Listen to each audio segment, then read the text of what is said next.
Pemirsa, beragam upaya dilakukan pemerintah untuk mencegah persebaran virus COVID-19 di Indonesia. Salah satunya yaitu memberlakukan pembatasan kegiatan masyarakat PPKM Mikro hingga 8 Maret mendatang.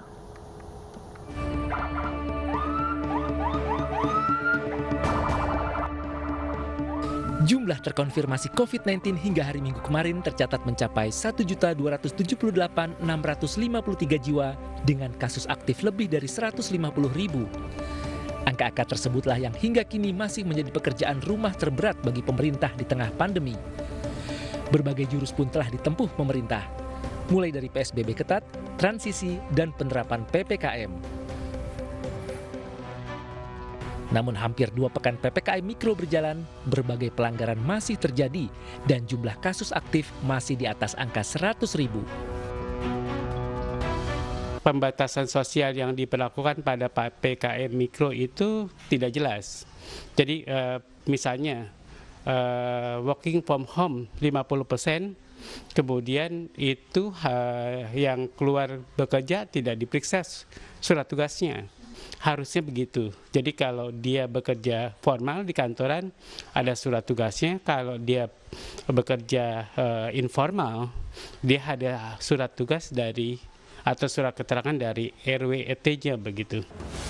Meski belum signifikan menekan laju persebaran COVID-19, Satgas Penanganan COVID-19 menilai PPKM Mikro sebagai langkah yang spesifik. Tracing dan testing pun tetap akan berjalan guna menekan laju COVID-19. Sebagai negara yang besar, pemerintahnya juga sudah berusaha keras untuk melakukannya. Tentunya pasti ada kekurangan tuh ya, tapi kita juga perlu kerjasama dengan masyarakat kan. 3T itu yang itu tadi loh, prinsip bahwa penyakit ini akan muncul karena adanya kontak. Kontaknya yang mengendalikan adalah orang itu sendiri. Jadi kalau kita tidak mengendalikan itu, tidak optimal itu akan terjadi terus. Di tengah plus-minus penerapan PPKM Mikro, sejumlah warga Jakarta berharap agar kebijakan yang diterapkan tidak membatasi ruang gerak dalam mengais rezeki. Kalau saya sih enakan agak sekarang ya, jadi agak longgar lah. Kalau dulu kan memang kita nggak boleh kerja, sama aja WFA terus. Ketat sih ya, ketat sekalian. Kalau sekarang sih kayaknya saya rasa kayak setengah-setengah gitu.